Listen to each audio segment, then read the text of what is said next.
Thanks to the funders of Peril and Promise for supporting PBS. Over the last few years, it feels like young people have taken over the climate movement. They're out striking, suing national governments, occupying congressional offices, and taking to the streets. And according to polls, they care more, with 70% of young adults saying they worry about global warming compared with just 56% of people over 55. But of course, climate action isn't new. People have been marching, protesting, and demanding change since the 60s and 70s. People who are grandparents now were fighting for the climate when they were young people, and many of the same people are still at it today. It made us wonder, what has changed since the early days of the environmental movement? How are the stakes different today? And what advice do different generations have when it comes to speaking up about climate change? To answer these questions, we talked to climate activists old and young. My name is Jamie Margolin. I'm an 18-year-old climate justice organizer, co-founder of the International Youth Climate Justice Movement 0 Hour, and just a girl who is trying to solve the climate crisis the best I can, even though it's not something that one person can do. I'm Jerry Friedman. So I am a national co-chair of an organization called Elders Climate Action, committed to mobilizing elders to raise their voice and take action on climate change. Like today's youth, some older climate activists grew up in a time full of social change and activism. I'm 69 years old. We all kind of grew up in the 60s and 70s in the civil rights movement. We're not strangers to activism. There was civil rights movement, Vietnam, the women's movement, the early startings of the environmental movement. I, in fact, was co-chair of my Earth Day committee in my university. Of course, these moments aren't the origin of environmental activism in the United States. For example, indigenous people have been continuously fighting for their land and clean air and clean water since colonists first arrived. But nationally, in the 60s and 70s, the modern environmental movement started taking off in a new way. What happened? Well, in 1962, Rachel Carson wrote Silent Spring, revealing to the world the serious environmental and health concerns of pesticides. And after decades of cities choked with smog and pollution, the Clean Air Act became law in 1963. Then, in April of 1970, 20 million people across the US took to the streets for the first Earth Day. And just months later, the Environmental Protection Agency was born. The modern environmental movement had arrived with a splash. And then people went in very different directions for the next 20, 30, 40 years. And unfortunately, those early efforts weren't enough. While there aren't as many rivers catching on fire nowadays as there were back then, thousands of people across the US still don't have clean drinking water, for instance, and many are still forced to live next to polluting power plants. And climate change, of course, is still happening and on a far worse scale than it was half a century ago, which has brought older environmental activists back into the fold to work alongside and for younger people. I, look in my grandchildren's eyes and I know that I have to take action. We have very little time and will do whatever I can in my time to resolve and push for policies that are really going to make this planet habitable. But older activists aren't just worried about the planet they're leaving for their grandchildren. The worst effects of climate change, like worsening droughts, heat waves, and storms, are also a direct threat to older people right now. But for young people like Jamie, this has been the reality for their whole lives, an abnormal normal. It's kind of just been something that's always there, that's always been looming. I guess the moment when I really was pushed towards action was more around the 2016 election, with the election of Donald Trump. The people who were being put in power were the people who were actively causing this problem and actively making it worse. And so I realized, we can't even trust our leaders to take action on this. And so that was really what pushed me to become a climate justice organizer, as opposed to just a girl who was worried about climate change. Regardless of if you're new to caring about the climate or if you've been at this for decades, one of the most important aspects of climate action is getting others on board, because solving global scale problems obviously takes massive cooperation.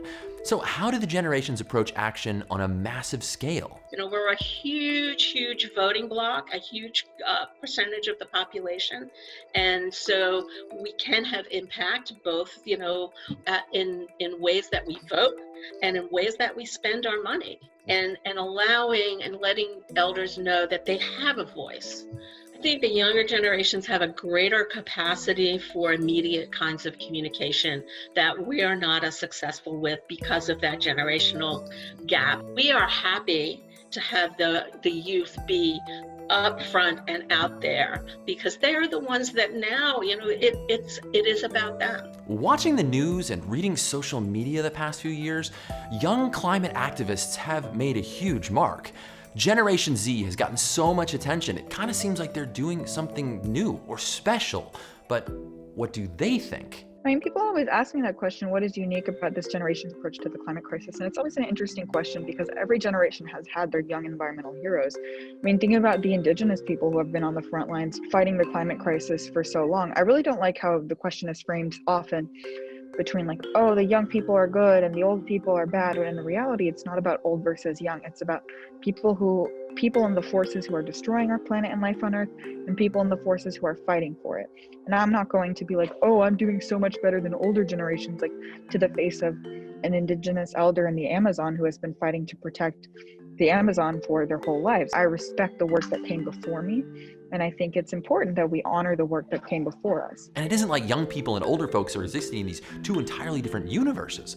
The water protectors at Standing Rock, for example, are a multi-generational coalition of tribes from across North America. As different as these generations seem, they have a lot in common.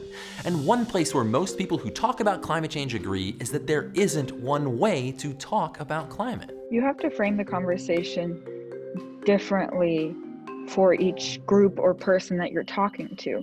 I'm not going to talk to a politician the same way I talk to a group of elementary schoolers. When I'm talking to a politician from a different state, what are the issues in their state that I should relate this to? What do their voters care about that I should relate this to? The climate crisis is so broad and wide and affects so many people in so many different ways that you have to find a way to cater the conversation towards that person. We really can't change the minds of climate deniers. It's, they're not prepared to listen to the science. So why should we focus that energy on the climate deniers, but rather those people who either really don't have a major opinion or are in the middle of the road, or have been sitting back and kind of knowing that this is happening, but not really knowing how they can act. If you want to talk about climate, you might feel like you have to know everything or be perfect, and that's a lot of pressure. But really, all you have to do is care. That a lot of people don't like being around people who are known as environmentalists because then they think that, oh, this is going to be a guilt trip. Honestly, I just used a plastic straw to have boba. Like I was having boba, here it is. Me having this is not single-handedly destroying the world. Wow, you're such a hypocrite. You're an environmentalist and you had boba with plastic and a plastic straw. Like, yes, I did. And why are you mad at me? Get mad at the fossil fuel industry for literally lying to everyone, knowing they were causing this issue, oppressing communities, poisoning people, killing people, causing this mass destruction. They're trying to get us to blow out our little matches while they're taking a blowtorch to everything. Sometimes people say, well, the youth are the leaders of tomorrow. I don't believe that. The youth are the leaders of today. And so for them to be upfront and us to support that is fine, and it's critical that we do that.